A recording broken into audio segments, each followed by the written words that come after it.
بڑا کاٹنی پڑتی ہے بچوں اس مقام تک پہنچنے کے لیے، بہت صبر، قوم کو بہت روکنا پڑتا ہے اپنے آپ، اور جتنے سالوں کی خاموشی کے بعد پھر سے اپنے منہج کا اظہار کرنے کا صبر، اس شجاعت اور بہادری کو اپنانے کا پھر صبر، ان جیلوں کی کاٹ کا صبر، اور ہر چیز کی نظر ہونے کا صبر۔ آج مجھے سمجھ میں آتا ہے کیوں بڑے باتیں نہیں کر کے گئے۔ اگر وہ باتیں کر جاتے تو ہم ڈر جاتے۔ ہمارے قائدین کا صبر جو خاموشیاں بنا کے چلے گئے مگر دکھ نہیں بیان کیا انہوں نے، وہ صبر۔ اور دوسری بڑی کلی ہے انقلاب کی اور جیت کی، وَكَانُوا بِآيَاتِنَا يُوقِنُونَ، یقین جو یقین کی راہ پہ چل پڑے، انہیں منزلوں نے پناہ دی۔ جو یقین کی راہ پہ چل پڑے انہیں منزلوں نے پناہ دی، جنہیں وسوسوں نے ڈرا دیا وہ قدم قدم پر بہک گئے۔ یقین تیز ہواؤں میں دیے جلانے کا پھر یقین، آفتاب کو ایک آفتاب دکھانے کا پھر یقین، کتابوں کے سامنے ایک کلام بننے کا یقین، وسوسوں کے اندر سے نکل کے یقین کی ایک دلیل بننے کا یقین۔ اللہ 600 پر والا اتارے گا میرے لیے یہ یقین، وہ رفت تجھے ایک دن نصیب ہوگی یقین۔ میں دشمن کے سینے سے کلیجہ نکال کے کھا جاؤں گا یہ یقین، وہ یقین کہ وہ 300,000 کے سامنے گھبرائے نہیں، ٹوٹی ہوئی حالت کے اندر بھی آپ صلی اللہ علیہ وسلم کا اصول یقین۔ یہ اندھیرے چلے جائیں گے ایک دن۔ وَمَن يَتَّقِ اللَّهَ يَجْعَل لَّهُ مَخْرَجًا، اللہ 4 بند دروازوں میں سے 5واں کھولے گا یقین۔ اللہ میرے بھائیوں کو میری آواز سنوائے گا ایک دن یقین۔ اخلاص منڈی میں اخلاص سب سے زیادہ قیمت لگوائے گی یہ یقین۔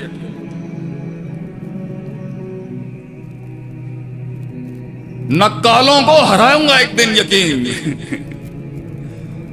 نکالوں کو ہرائیں گے ایک دن یہ یقین۔ اصل معاد ایک دن جیتے گا یہ یقین۔ یہ دشمنیاں ذرے بن جائیں گے ایک دن یہ یقین۔ اللہ اس ناچیز کو سمندر بنا دے گا ایک دن یہ یقین۔ اللہ میرے گناہ کے بعد بھی، ہمارے گناہ کے بعد بھی مجھے برہنہ نہیں کرے گا معاشرے کے آگے یہ یقین۔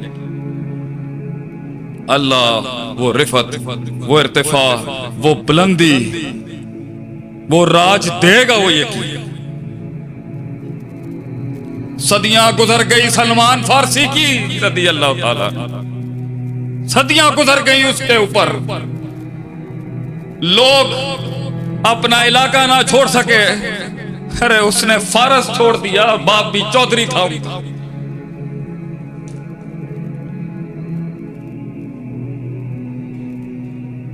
صدیاں گزر، کبھی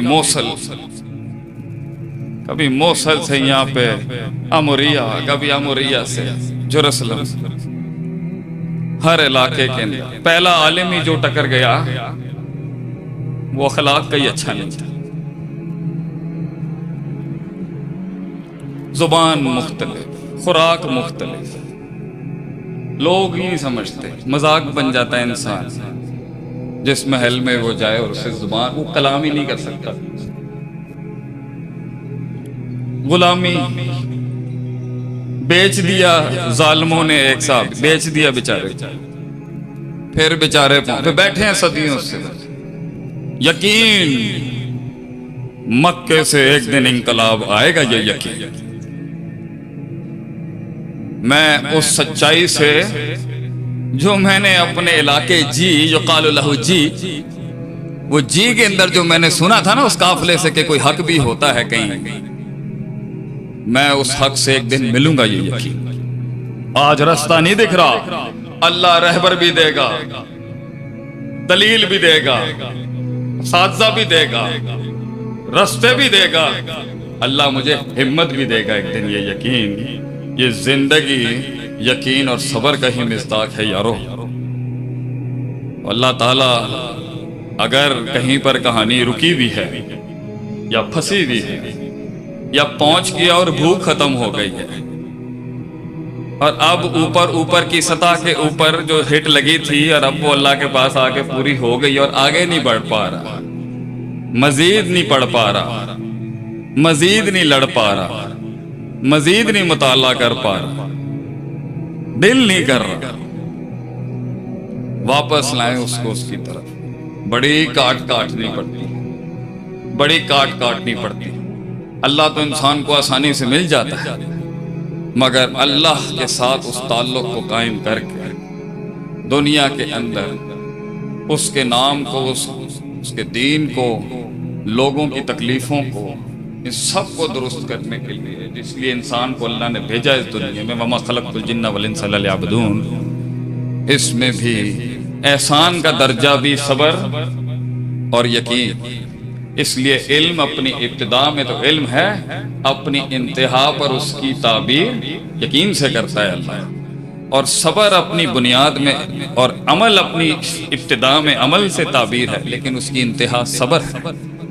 اس لیے یہ دو کو اگر ہم پکڑ لیں گے اور تزکیہ بھی کرتے رہیں گے اور علم کے باب پڑھتے رہیں گے اور تجربات بھی کرتے رہیں گے اور حکمتوں کو سیکھتے رہیں گے، انشاءاللہ تعالی آپ کو وہ رفعت ضرور نصیب ہوگی۔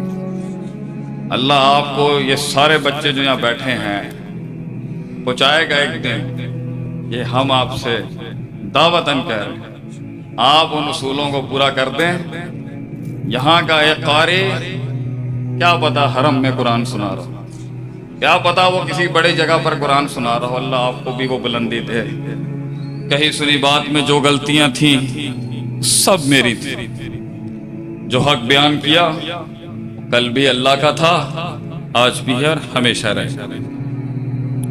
قیادت، امامت، فتوحات، زندگی کے ایک سفر میں ایک اس زندگی کے فلسفے پر ایک شعر عرض کر کے اختتام کرتا ہوں۔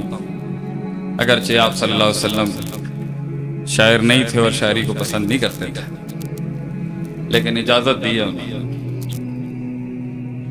آگ ہی کرب وفا، آگ ہی کرب وفا، صبر، تمنا، احساس، میرے ہی سینے میں اترے ہیں یہ خنجر سارے۔ میں بہت مقروض اور مشکور ہوں، آپ نے اس ناچیز فقیر کو آپ نے دعوت دی اور سماعت فرمایا، جزاکم اللہ خیر واحسن الجزاء۔ السلام علیکم۔ کہ لوگوں کے مکو، پنجابی میں جو کہتے ہیں نا مکو ٹھپ کر لوگوں کو چپ کرا اپنی ترقی کے ساتھ، اور پاکستانی معاشرے کے اندر 20-25 سال کے بعد ایکسپلوریشن 30-70 کے ساتھ، 70 سرٹنٹی جو سوسائٹی کو چاہیے ہوتا ہے، 30% اپنی بنجی جمپنگ اور اسکائی ڈائیونگ کر لیں جا کے۔ مگر اگر ہمارے معاشرے میں آپ کو لگتا ہے کہ آپ 1 منٹ میں آگے کہتے ہیں یپی، یہ نہیں ہو سکتا، آپ کو سسٹم کو ساتھ لے کے چلنا پڑے، ورنہ پھر آپ کو کلیجہ زیادہ چاہیے اس کے۔ 5واں بڑا اصول زندگی کو ایک پروان چڑھانے کے لیے، ذرے کو ایک پہاڑ بنانے کے لیے، وقت کی آتش کو ایک آتش فشاں بنانے کے لیے، وہ ہے کہ آپ جو ہیں اس کو کیا کہتے ہیں، اس کو برائی کو اچھائی کے ساتھ ریپلیس کریں۔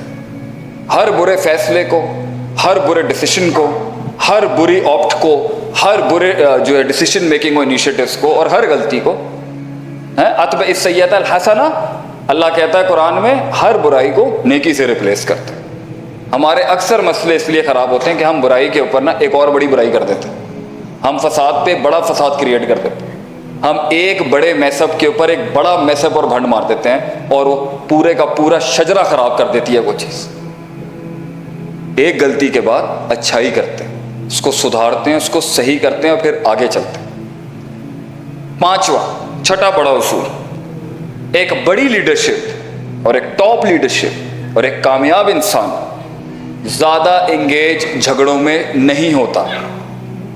ہمارے کچھ لوگوں کو اپنے نفسیات کے چھوٹے پن کی وجہ سے یا اپنی نفسیات کی سیکیورٹیز کی وجہ سے کیا نا اپنی کھولنا بھائی اپنی نفسیات کے چھوٹے پن کی وجہ سے انہیں they have this element کہ وہ لڑائی لے لیتے. ایک بڑا آدمی کبھی انگیج نہیں ہوتا. And this is my biggest tip to the entire Punjab and the Lahoris and everybody in Lahore who's sitting here, یا لاہور کے باہر کے بھی جو لوگ ہیں. بھائی جان آپ کو جب اس لمحے تک پہنچانے کے اندر سب سے بڑا ہرڈل ہی آپ کے دشمن اور مخالفین ہیں جو آپ کو انگیج کرنا چاہتے ہیں. Why do you want to get engaged؟ اللہ قرآن میں کہتا ہے وَإِذَا خَاطَبَهُمُ الْجَاهِلُونَ قَالُوا سَلَامًا. جب آپ سے وہ لوگ جن کے ساتھ انگیج ہو کے نیگیٹو انرجیاں آپ کی ضائع ہوں گی، جب آپ کے اندر نیگیٹو انرجی آئے گی، آپ کی پازیٹیوٹی ضائع ہوگی، آپ کا ریسورس ضائع ہوگا، آپ کا وقت ضائع ہوگا، آپ کا مائنڈ سیٹ خراب ہوگا، آپ کے مسئلے مسائل کھڑے ہوں گے. ٹیک دا پاس، وہاں سے نکلیں، آگے بڑھیں. انگیج ہونے کی ضرورت نہیں ہے گراؤنڈز کے. تو ایک اچھی بڑی کامیاب زندگی ہر جگہ پنگ پونگ کی بال کی طرح لڑ نہیں رہی ہوتی، وہ انگیج ہی نہیں ہوتا کم تو. اور اصل لوگ چاہیں گے آپ کو انگیج کر کے ڈسرپٹ کرنے کے لیے، انٹرپٹ کرنے کے لیے، کہ آپ کی زندگی کے اندر دو باتیں ایسی کریں گے، دو طنز اور جگتے ایسی لگائیں گے کہ آپ انگیج ہوں، آپ وہاں جواب دیں، آپ وہاں اپنا اسالٹ رجسٹر کرائیں، آپ اپنا نقطہ رجسٹر کرائیں. اور یہ جو مزاج ہے نا کہ جھگڑے کے اندر فیس بک پہ آخری میسج میرا ہونا چاہیے، ہیلو اتنا وقت کس کے پاس ہے کہ وہ منہ دے لوگوں کو؟ ٹیچنگ اور نرچرنگ اور ٹریننگ بھی اس کا مطلب اسکریچ سے زیرو سے نہیں بنانا ہوتا. 40-50 ہم جب ایپٹیٹیوڈ ٹیسٹ لیتے ہیں، what is an aptitude test? کہ 30-40% کچھ اس میں ڈیولپڈ ہے تو میں اس پہ 60% کام کروں گا نا. میں زیرو پہ کیسے کام کر سکتا ہوں ایک 20 سال کے آدمی کے اوپر؟ وہ بھی ایک ہونا چاہیے، مگر اس کے لیے علیحدہ اکیڈمیز ہونی چاہیے. آپ کچھ لے کے آئیں گے تو ہم اس کو بنائیں گے نا آگے سے، ہم زیرو سے تو نہیں بنا سکتے. تو انگیج نہیں ہونا آپ نے. تو کچھ لوگ معاشرے میں اتنے بے ڈھنگے، اتنے بد تہذیب، اتنے ایکسٹریمسٹ، اتنے ایبسولوٹ اور غیر معیاری ہوتے ہیں. اگر آپ ان کے ساتھ انگیج کریں گے بھائی جان، وہ آپ کا اچھا خاصا آپ کی سلطنت ڈسٹارٹ کر دیں گے. اور ان کا کام ہی ہے کہ وہ اپنی 2 روپے کی باتوں کے ساتھ آپ کو انگیج کر لیں اپنے ساتھ، اور اپنے اندر پرفیکشنزم کے مسائل کو باہر نکالیں. آپ خطاؤں کے پتلے ہیں، آپ سے غلطیاں ہونی ہیں، آپ سے غلط فیصلے ہونے ہیں، مگر اس کا مطلب یہ نہیں ہے کہ جو دوسرے آ کے آپ کی ریکٹیفیکیشن بھی کر رہے ہیں تو اسے بھی یہ سمجھنا چاہیے بھائی اسٹیج پہ کھڑا ہے، 50 غلطیاں ہو سکتی ہیں، ایک انسان ہے، 50 غلط فیصلے ہو سکتے ہیں. میں اپنی بات کرتا ہوں، میں اپنی فیلڈ کے اندر میرے سے جتنے میرے کولیگ ٹرینرز ہیں، جتنے میرے وقت کے عالم ہیں، جتنے بھی، میرے اندر وہ مزاج ہی اب ختم ہو جا رہا ہے کہ میں کسی کو کرٹیسائز کروں. کیوں؟ مجھے پتا ہے یار وہ جانتا ہوگا اس کے پیروں میں اس کا کیا حال ہے، وہ جانتا ہوگا اس کے ساتھ کیا ہو رہی ہے. Who am I to even criticize on that person؟ وہ جانتے ہوں کہ ان کی اسٹرگل کیا ہے، میں یہاں سے بیٹھ کے کیسے فتویٰ دے سکتا ہوں اس کی زندگی کے بارے میں؟ تو یہ انگیج نہیں ہوتے. بڑا اصول یہ ہے، ایک بڑا لیڈرشپ گراؤنڈ میں حد سے زیادہ فضول بے ڈھنگی جنگیں نہیں لیتا. یہ اس کے لیے بھی آپ کو کورسز اور مینٹرز چاہیے ٹو نو. ایک اچھا استاد کا لوٹا اٹھانا پڑے گا آپ کو ٹو نو کس کے منہ نہیں لگنا ہوتا. ٹیک اے پاس. اور اللہ قرآن میں کہتا ہے قولوا سلاما، سلام کر کے جا، اس کی بدماشی کو نیوٹرلائز کر، اس کو جو چڑی ہوئی ہے نا تیرے ساتھ حملے کرنے کی اور تیرے پہ باتیں لگانے کی، جو نیوٹرلائز کر. بٹ دا مومنٹ، اصل مسئلہ ہوتا ہے جب آپ جواب دیتے ہیں. اصل لڑائی تب بڑھتی ہے جب آپ جواب دیتے ہیں. اصل جھگڑے ایون میاں بیوی کے، فیملیز کے، کارپوریٹ کے، سسٹمز کے، امپلائی اور آپ کے امپلائر کے اور HODs کے اور اپنے جونیئرز کے کیوں ہوتے ہیں کہ آپ انگیج ہو جاتے ہیں اس کے. اور اس سے ایک اور نقطہ بھی نکلتا ہے، کبھی کبھی پری میچور، اممیچور اور غیر سنجیدہ اور غیر معیاری بچوں کے ساتھ بھی، جن کا معیار ابھی اتنا اسٹیبلش نہیں ہے، ویٹ کرتے ہیں اس کو وہاں تک پہنچنے کے لیے کہ اسے 3-4 باتیں سمجھائی جائیں. آپ 10 منٹس چلیں جی. آپ بچوں کے، ابھی 7 سال کا 6 سال کا بچہ، یہ چھوٹی سی بچی اگر کوئی غلطی کرتی ہے، آپ اس کے ساتھ انگیج کیسے ہو سکتے ہیں نیگیٹیولی؟ آپ اپنا کیوں نکال رہے ہیں اپنا آپ اس کے اوپر؟ میں پارسا نہیں ہوں، میرا مجھے یو ایس سے آئے ہوئے 22 سال ہو چکے، لیکن ایک چیز آج بھی میری گورے کی دنیا کی نہیں بدلی، وہ ہے ٹریفک سینس. اور اللہ معاف کرے جو ہمارے ٹریفک سینس ہیں بتا نہیں سکتے. تو غلطی اوپر سے بدماشی اور ہانکنگ اور فضول کی, مطلب ہم کسی کو ڈپر ماریں وہ اور رائٹ پہ ہو جاتا, مطلب hello you had to move left. جو کچھ سنا گیا اللہ پاک اس پر عمل کرنے والا اور آگے لوگوں تک پہنچانے والا بنائے. مزید اصلاحی بیانات کے لیے ہمارے یوٹیوب چینل شیخ عاطف ریمائنڈر کو سبسکرائب کریں اور ویڈیو کو لائک کریں. جزاک اللہ خیر.